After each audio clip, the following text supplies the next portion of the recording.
نحمده ونصلي على رسوله الکریم بسم اللہ الرحمن الرحیم۔ صرف 5 منٹ کا مدرسہ قرآن و حدیث کی روشنی میں 7 ذی القعدہ۔ نمبر 1 اسلامی تاریخ۔ عرفات مکہ مکرمہ سے تقریباً 21 کلومیٹر کے فاصلے پر مشرق کی جانب طائف کے راستے پر ایک بڑی وادی یا میدان ہے۔ کہا جاتا ہے کہ حضرت آدم اور حضرت حوا علیہ السلام جنت سے اتارے جانے کے بعد اسی جگہ ملے تھے، اسی لیے اس کو عرفات کہتے ہیں۔ میدان عرفات ہی میں حضرت جبرائیل علیہ السلام نے حضرت ابراہیم علیہ السلام کو حج کے ارکان سکھائے۔ اسی میدان میں صحابہ کرام رضی اللہ عنہم کو دین کے مکمل ہونے کی خوشخبری دی گئی، اور یہیں رسول اللہ صلی اللہ علیہ وسلم نے اپنی اونٹنی پر سوار ہو کر حجۃ الوداع کا وہ تاریخی خطبہ دیا جس میں تمام جاہلانہ رسموں کا خاتمہ فرمایا اور دنیائے انسانیت کو ایک دوسرے کے حقوق و فرائض انجام دینے کی تعلیم دی، اور اپنی امت کو خدا کے سامنے رونے اور گڑ گڑانے کا سلیقہ سکھایا۔ اور اسی جگہ پر قیامت کے دن میدان حشر قائم ہوگا اور بندوں کا حساب و کتاب ہوگا۔ دنیا بھر سے حج کرنے والے 9 ذی الحجہ کو اسی میدان میں پہنچ کر فریضہ حج ادا کرتے ہیں۔ عرفات میں ٹھہرنے کو وقوف عرفہ کہتے ہیں۔ 9 ذی الحجہ کے زوال سے لے کر غروب آفتاب تک یہاں ٹھہرنا ضروری ہے۔ نمبر 2 اللہ کی قدرت۔ پھلوں میں رنگ، مزہ اور خوشبو۔ زمین پر بے شمار قسم کے پھل پائے جاتے ہیں جس میں سے ہر ایک کی اپنی ایک خوشبو، اپنا ایک رنگ اور مزہ ہے، لیکن غور کریں کہ یہ رنگ، یہ خوشبو، یہ مزہ کہاں سے آیا؟ اگر پیڑ کی جڑ کو کھود کر دیکھیں تو وہاں مٹی ہی مٹی ہے، ڈالیوں کو کاٹ کر دیکھیں تو وہاں نہ تو رنگ ہے، نہ خوشبو ہے اور نہ یہ مزہ ہے۔ پیڑ کو جو پانی دیا گیا اس میں بھی یہ چیزیں نہیں، تو آخر یہ چیزیں کہاں سے آئی؟ یقیناً یہ اللہ کے اس خزانے سے آتی ہیں۔ نمبر 3 ایک فرض کے بارے میں۔ حتیم کے باہر طواف کرنا۔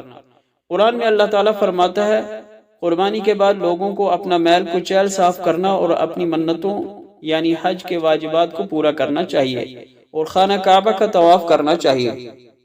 فائدہ: اللہ تعالیٰ نے خانہ کعبہ کے طواف کا حکم دیا ہے اور حتیم خانہ کعبہ میں داخل ہے، اس لیے حتیم سے باہری طواف کرنا واجب ہے۔ نمبر 4 ایک سنت کے بارے میں۔ طواف کے دوران یہ دعا پڑھے۔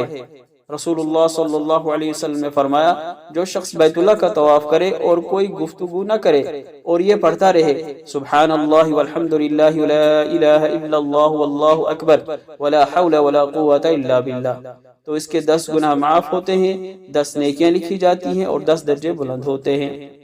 نمبر 5 ایک اہم عمل کی فضیلت۔ وضو کے بعد کلمہ شہادت پڑھنا۔ رسول اللہ صلی اللہ علیہ وسلم نے فرمایا، جو شخص اچھی طرح وضو کرے پھر یہ کہے، اشہد ان لا الہ الا اللہ وحدہ لا شریک لہ واشہد ان محمدا عبدہ ورسولہ اللہم اجعلنی من التوابین واجعلنی من المتطہرین، تو اس کے لیے جنت کے 8 دروازے کھول دیے جاتے ہیں، جس دروازے سے چاہے داخل ہو جائے۔ نمبر 6 ایک گناہ کے بارے میں۔ شراب پینے والے کی سزا۔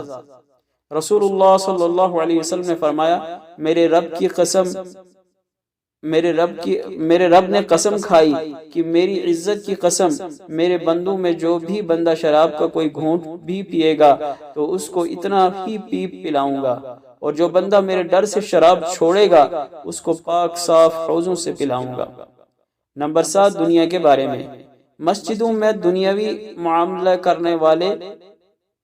رسول اللہ صلی اللہ علیہ وسلم نے فرمایا، ایک زمانہ ایسا آئے گا کہ لوگ مسجدوں میں دنیاوی معاملات کی باتیں کریں گے، لہٰذا میں ہدایت کرتا ہوں کہ ان لوگوں کے ساتھ مت بیٹھنا، اللہ تعالیٰ کو ایسے لوگوں کی بالکل ضرورت نہیں۔ نمبر 8 آخرت کے بارے میں۔ جنت والوں کا انعام و اکرام۔ قرآن میں اللہ تعالیٰ فرماتا ہے، جنتی لوگ جنت میں سلام کے علاوہ کوئی بیکار و بیہودہ بات نہیں سنیں گے، اور جنت میں صبح و شام کو کھانا وغیرہ ملے گا۔ یہی وہ جنت ہے جس کا مالک ہم اپنے بندوں میں سے اس شخص کو بنائیں گے جو اللہ سے ڈرنے والا ہوگا۔ طب نبوی سے علاج۔ جن کے شر اور نظر بد کا علاج۔ نبی کریم صلی اللہ علیہ وسلم جنوں کے شر اور انسانوں کی نظر لگ جانے سے اللہ تعالیٰ کی پناہ مانگا کرتے تھے، یہاں تک کہ معوذتین نازل ہوئیں تو رسول اللہ صلی اللہ علیہ وسلم نے ان دونوں کو لے لیا اور ان کے علاوہ کو چھوڑ دیا۔